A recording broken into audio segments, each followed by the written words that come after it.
Welcome to the That Don't Fit podcast, a podcast where we're dedicated to talking about life and life's real issues that cross racial and generational lines. My name is Jared Torrance, and I'm here with my co-host, Andy Farmer. We're friends, we're pastors, we're wanting to help people talk and process life in a crazy world. Welcome to the conversation. Welcome back to That Don't Fit.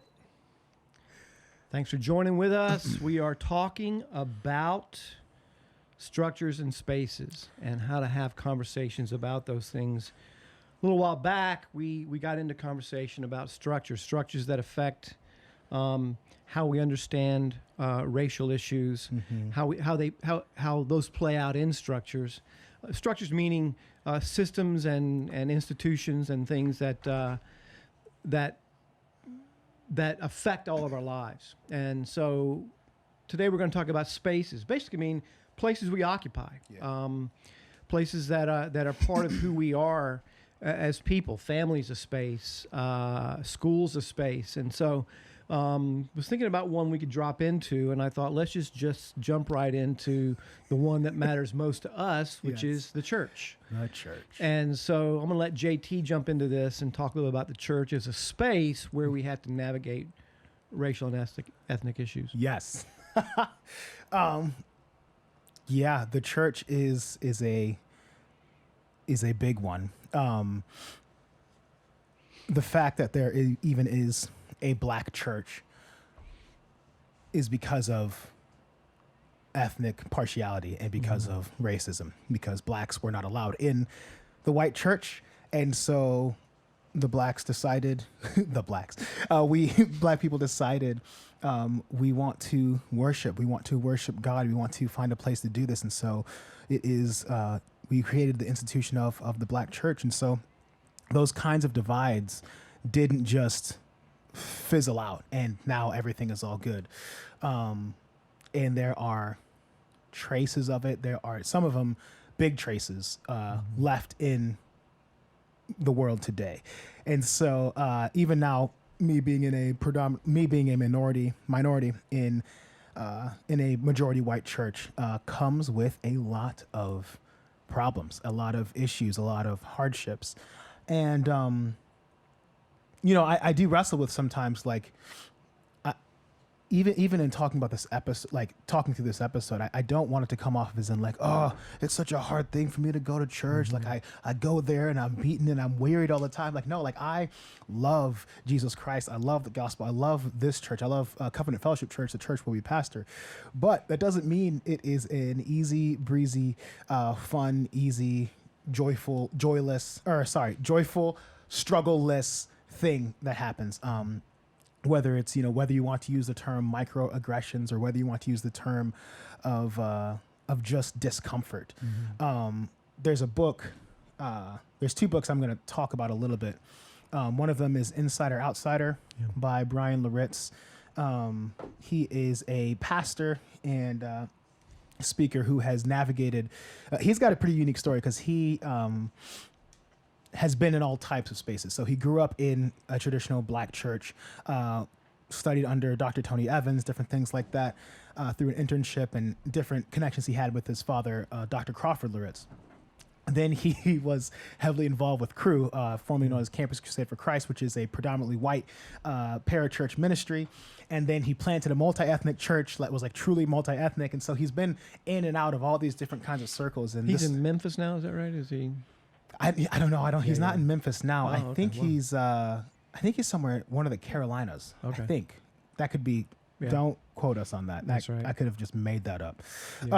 Yeah, Bryan, wherever you are. God bless you. But the subtitle of this book, so it's called Insider Outsider, and it's called My Journey as a Stranger in White Evangelicalism and My Hope for Us All. And I didn't anticipate reading this book and resonating with so many of the troubles and the hardships and the wrestlings and the discrimination that Bryan Loritts faced in his as he's pastoring and in his ministry. And then another book, Weep With Me by Vroegop. He This is a book that I keep coming back to. I think it's one of the most helpful books in thinking of ethnic reconciliation and things like that. But he talks about how lament opens the door for racial reconciliation. And so I'm going to actually use this to kind of launch into my experience as we're talking. So the forward is done by Thabiti Onwubile. Hope I pronounced that right. My bad. So he's talking about when Michael Brown was shot and killed in Ferguson. He says, 38 days after my family's arrival to the United States, Michael Brown was shot and killed in Ferguson, Missouri. Our furniture had not arrived from the Cayman Islands, so I sat on the carpeted stairs of our townhome watching the news coverage on my iPad. I cannot adequately describe the surge of feelings, plural, that threatened to burst my heart as I watched coverage. There was grief over the death of Brown. There was anger as protesting crowds swelled. There was suspicion and resentment as first the police department and then the prosecutor seemed to bungle things. Changing stories produced confusion, but most of all, there was fear for my then 7-year-old son, born in the Cayman Islands, unschooled in the racial history and rules of the United States, ill-equipped for the inner city realities he would now grow up in. And then here's the part. Then there came the emails and phone calls from well-intentioned pastor friends.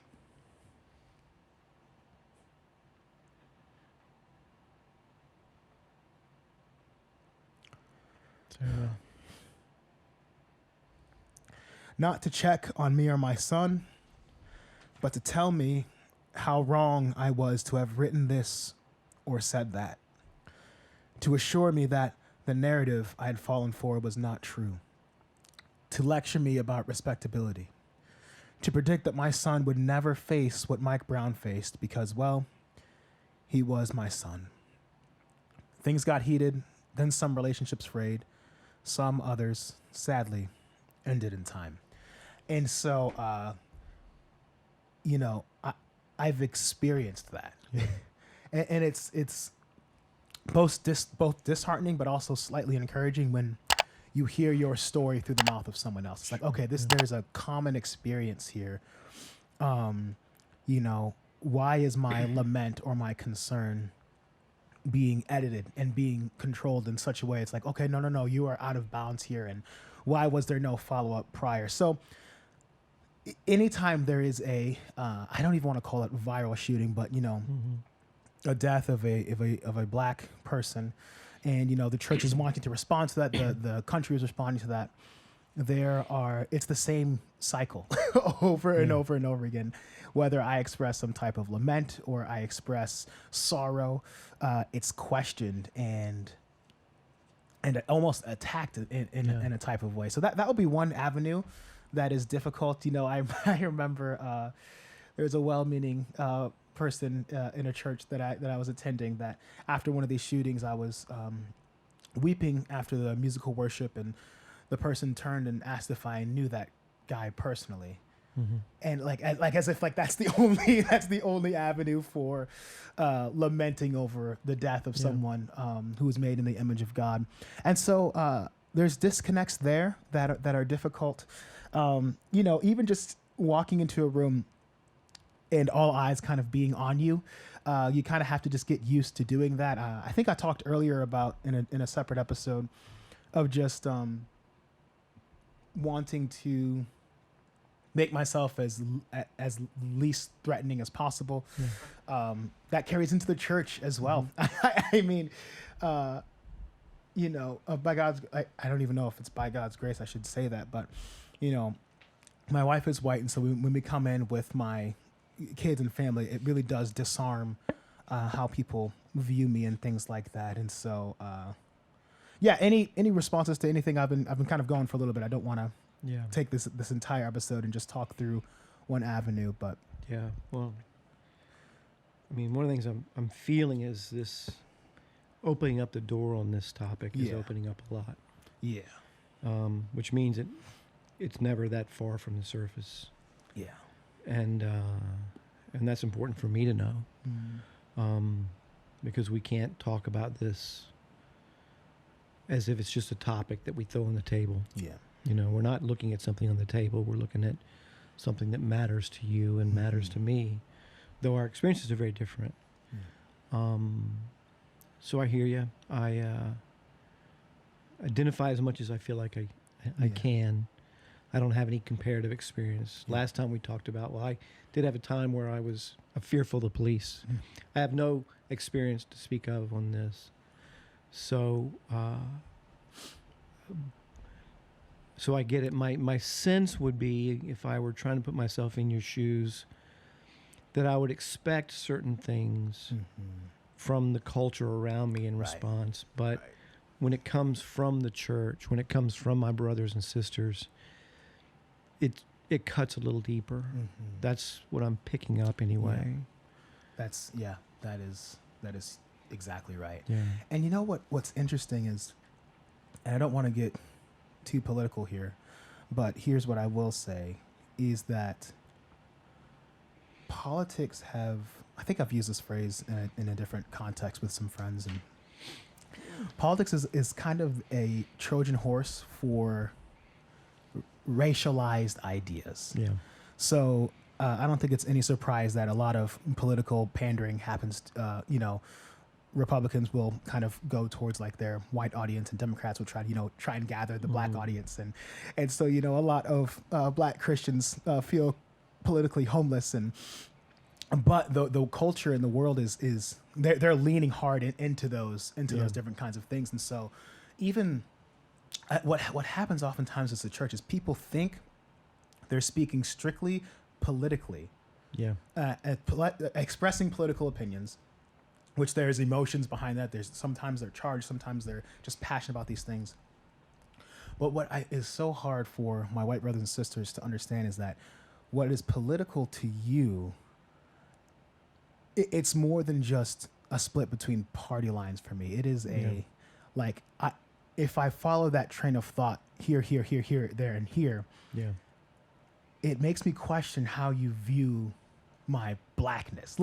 Is my blackness something you're simply tolerating? And even Shai Linne, Shai Linne is a Christian hip hop artist who was their theological giant.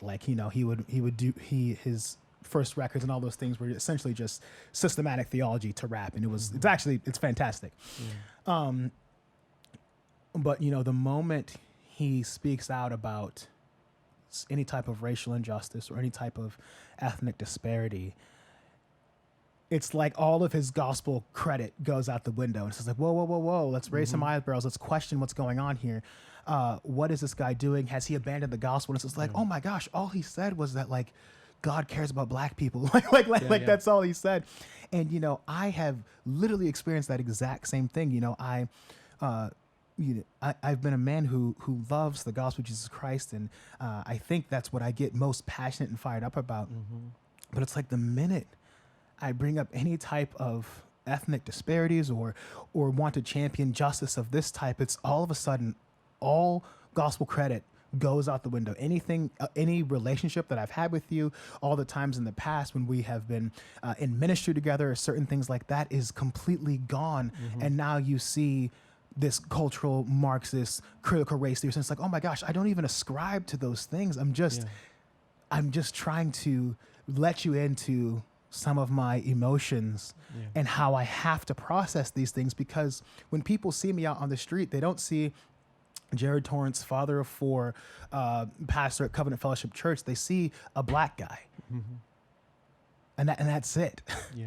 And so I know it's hard for people in the church to just regularly see, and to completely understand without having a conversation like this. And so I do understand that as well.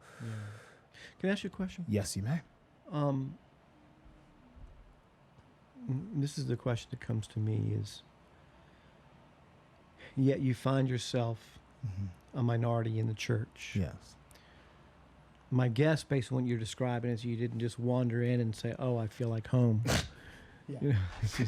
Yes. That you had to sort of say, "I'm going to make my home here." Tell me about that. Tell me the mental, emotional process of deciding this is going to be my home, to the extent that I'm Yeah. willing to become one of the shepherds Yeah. here, Yeah. not just Yeah. hang with it until it. That's a really good question. I think it's a long answer. We don't have a clock up here, by the way. Yeah, we're in trouble. So you're gonna have to raise, okay, because otherwise we'll just keep going. There are certain points of my life where, you know, it feels like it is a bit of a calling. Yeah.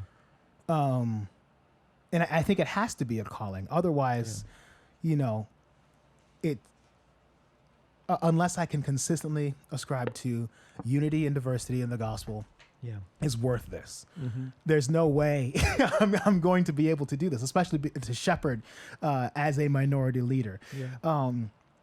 And this is going to sound so bad, but I'm going to do it. And don't be impressed by anything I'm about to say or the name I'm about to drop. But I was talking with Shai Linne. It was at a Worship God conference, and so it's not like I don't know him at all. He does not remember this conversation. Yeah. But I was talking with Shai Linne. I'm sure he remembers the conversation. I was talking with my best friend Shai Linne, my homie. We talk on the phone every day. No, but we were talking after a session he led, and he really just spent some time. It was on unity and diversity, that kind of thing, that kind of topic, kind of what we're talking about now, and the beauty of diversity because of God's wonderful creativity and different things like that.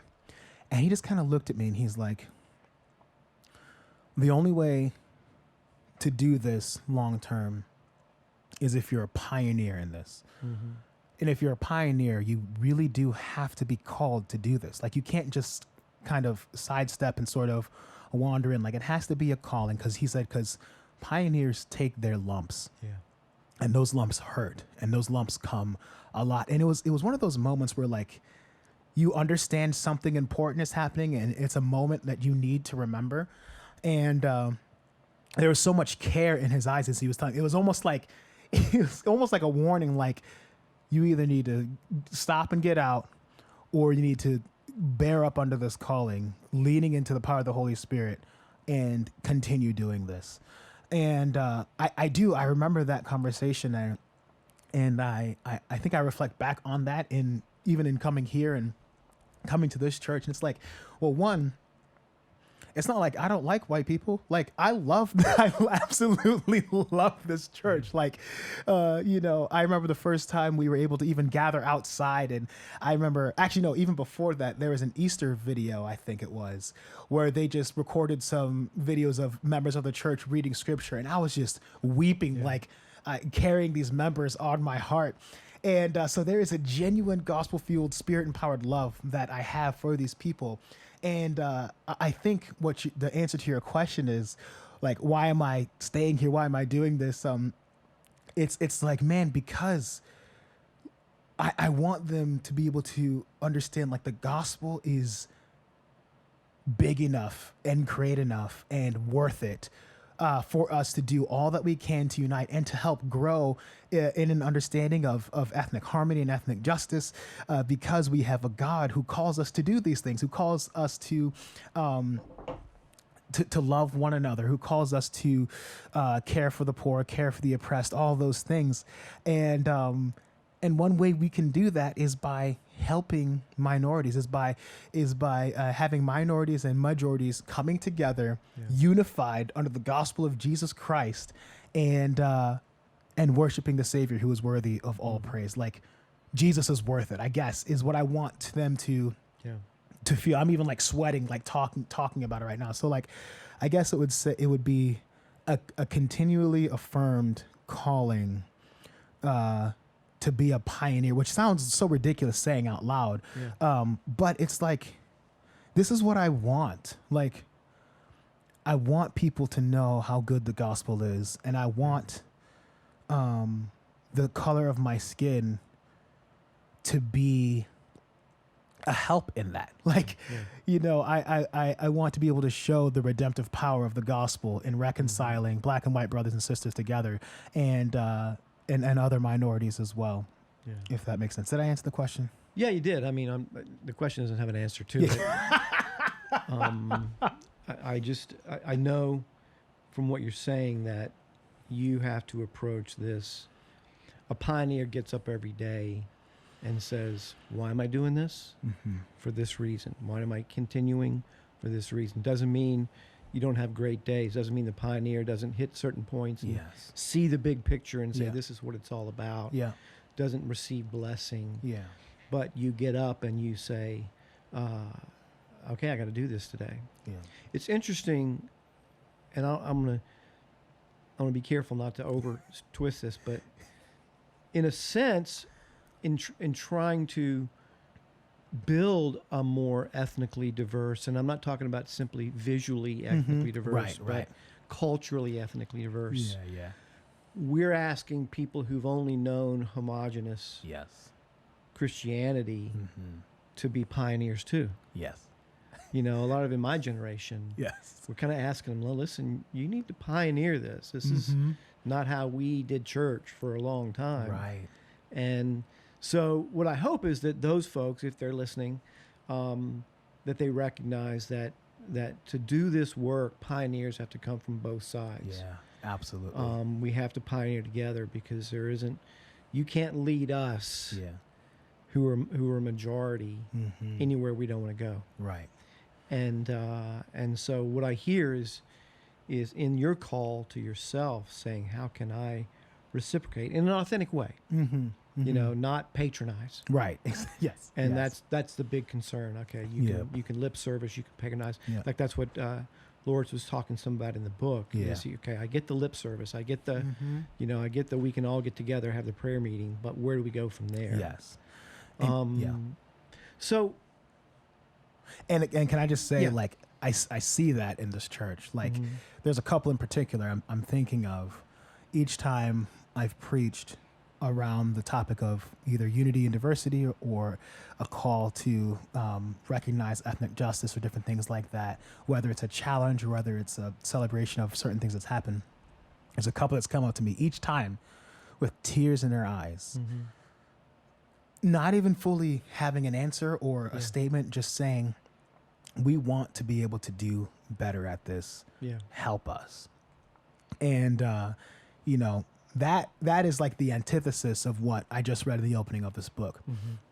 So you get two sides. You get some days where you get that phone call and, and you get hammered by someone you love and you're just like, whoa, that's not what I was anticipating. Yeah. And then That's what your message is for. You just let go. And then you pray, and then you get back to them. You don't pick up the phone. and then some days you get that person out of the blue who just comes up to you and just it like feels like it feels like such a moment from the spirit of just like, I know you need some doggone encouragement today. So here's this random person that you were not expecting to drop this bomb on you and to just encourage your whole soul for the rest of the day. And, I'm not living for those highs and lows, but like the highs really do help in continuing on to do this. So. Yeah. So trying to kind of bring it into the level of, okay, we're functioning in these spaces, we're living in these spaces. Yeah. You're making a choice to live in a space that isn't always as comfortable Right. Yep. as you'd like it to be. How do you do that? How do you do that? So, because I could see the temptation to say, okay, I'm here, but I'm not really here. Mm-hmm. I'm here for the teaching, but I'm not here for the relationships. I'm here because the preaching. I'm not here for the.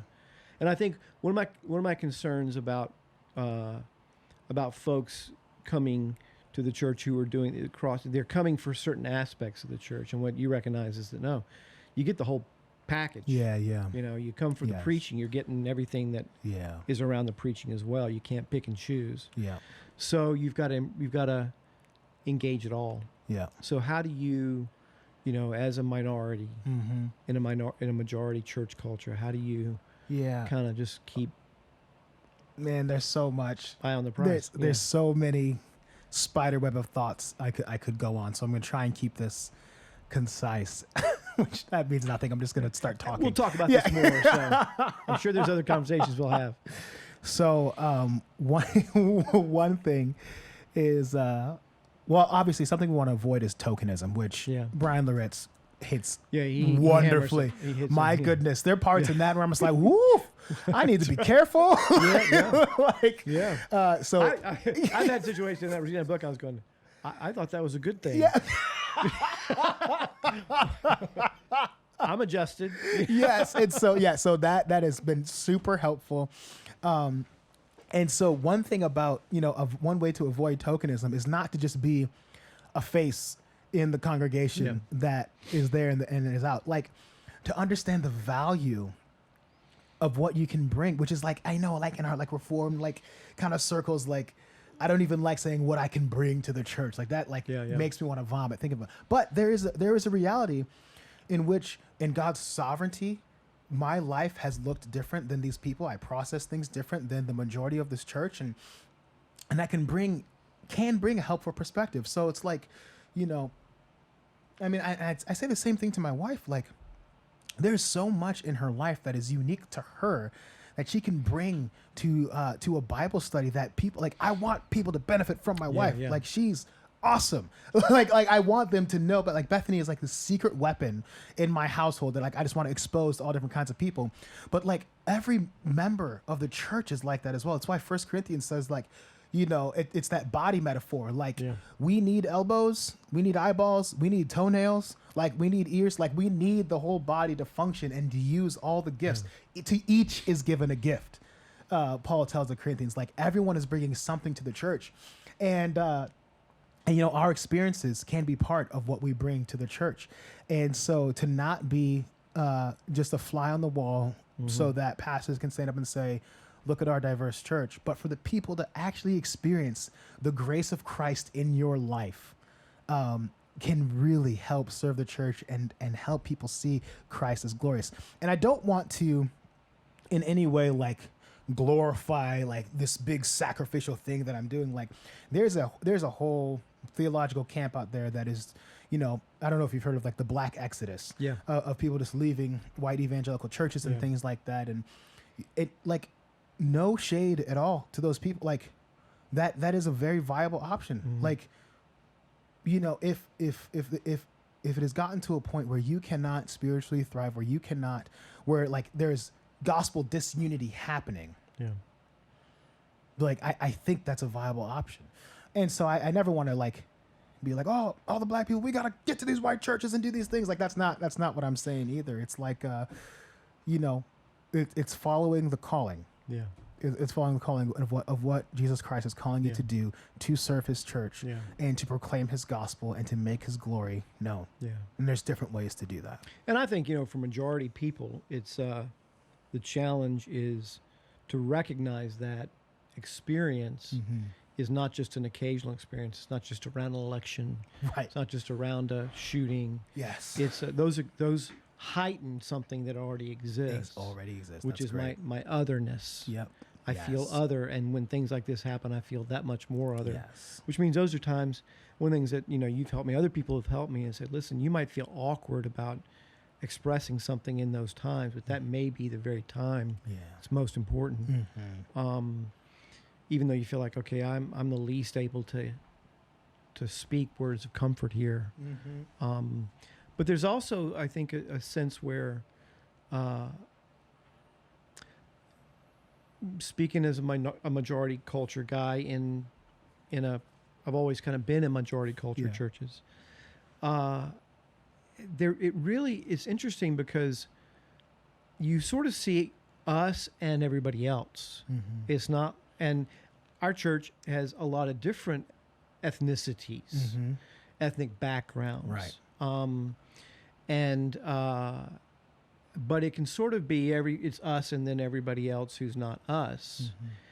And I think one of the things I have a heart for is that while we don't minimize the distinctive black-white dimensions of what we're talking about, that we recognize that there is Black Korean, there is Anglo-Chinese, there is, Indian and African, and there's all these Mexican brothers different and sisters, ethnicities yeah.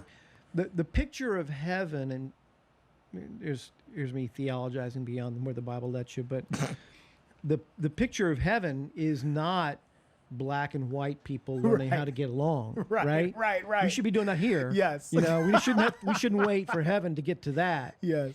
It should be a full expression of all ethnicities covered in Christ. Yes, exactly. And I think that's got to be the goal. And so one of the things I don't want to do is I don't want to put dealing with ethnic disharmony, no matter how it manifests, Right. into the realm of, well, that's going to happen when we get to heaven. I think that's kingdom on earth business. It's business that happens here. Maybe not perfectly more than sanctification. We do it. Right. We end up, but certainly the direction should be this is where we're going, because these are earthbound problems, and I think we need to address them. And I think that's where we have to be careful. So, we're going to be, I think, because we're pastors in a church, we're going to be visiting these things Right. a lot over time. Maybe not as directly, but they're going to come up. But thanks for sharing, man. I mean, I think that it takes a lot of courage, a lot of willingness to have talk to me about this, and then put it out to the world. Yeah, I know, You right? know, you'll have time before. But I'm saying let's stamp and let's go. Yes. But thank you, and what I want you to hear from me is just I want to pioneer from my end. You know, I want to do the work I have to do from my end, so that the experience that you or any other ethnic minority has is not working around me to find something of value, but that we can find value together. That's good. So that's what I'm committed to. So thank you. Can you recommend those two books there? Yes, I recommend Weep With Me, Mark Vroegop. Oh, there's no camera over there. Mark Vroegop. This book is like, the subtitle, How Lament Opens a Door for Racial Reconciliation. There were several times as I was reading through this book where I just stopped and I wept. I think lament is a category that, man, we're not doing a great job at. Like, when I just listed out certain things, like, because he encourages us to practice this. Yeah. When I list out problems and I complain to God about them, the only one who can do anything about them, while anchoring that complaint in the hope that is everlasting for us, it does something. Like it removes the burdens from us, and it's using our emotions appropriately, I think, in the way that God designed them to be used. And so, and for him to apply, he hits heavy on empathy in here, and what it looks like to listen through lament. And there's a chapter on spirituals, and he throughout the book, he gives personal examples that his church has done in regards to this. And I highly recommend this book, Weep With Me, How Lament Opens a Door for Racial Reconciliation by Mark Vroegop. It is, and at the end of each chapter, he has a different pastor or speaker or teacher write out a lament at the end. Wow, And it's cool. so you see it modeled throughout as well in current situations. And then, of course, Insider Outsider by Bryan Loritts. This book is going to challenge certain things if a majority culture person is reading. Would you say that's who it's written to? Who do you think that book is written to? Man, I don't even know. I felt like this book was written for me. He was like, to Jared Torrance, boom. and it was so helpful. I think there's things in here that could trip up some people. And, it should go out without saying, like, if I recommend a book, I'm not recommending every single sentence that is in here. But for me, I almost feel like every single sentence was helpful for me. And this is a book that could be helpful to read and then talk with someone about. There's a lot of really, really, really good things in here. And, and he does end with hope. So this book is almost like a proper lament in itself as well, because it has the complaint. It talks through the nuances. There's a lot of personal examples in here. Yeah. And he ends with hope. So yeah. And I would recommend, that book. I think for people like me, that's a great book to read, because it just drops you into a world that you don't have to think about. And I think when we can do that, doesn't mean what we're doing is what he's describing. It's certainly close enough to it. So I think that's a great book. Yeah. If you're trying to get an idea of what does it mean for someone in any kind of minority position to come to a majority culture and overlay the black-white dynamic onto that. Yeah. So good. It's good. Till next time. Yes. Amen. Boom.